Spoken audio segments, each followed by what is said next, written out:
আল্লামা সাঈদী তুমি মরণি, শহীদ হয়েছ তুমি এটাই জানি। আল্লামা সাঈদী তুমি মরণি, শহীদ হয়েছ তুমি এটাই জানি। শহীদ হয়েছ তুমি এটাই জানি। কারাগারে কাটালে 13টি বছর, বাতিল কেঁপেছে তোমায় দেখে থর থর।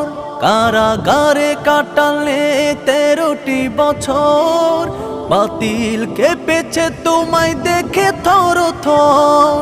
তুমি যে ছিলে মোদের নয়ন মনি, শহীদ হয়েছ তুমি এটাই জানি। শহীদ হয়েছ তুমি এটাই জানি। দেহ মাঝে যতদিন কাল ঈদুল ফিতর, মনে হচ্ছে যে মাঠগুলো আল্লাহ তাআলা পানি দিয়ে পরিষ্কার করে ধুয়ে দেবেন।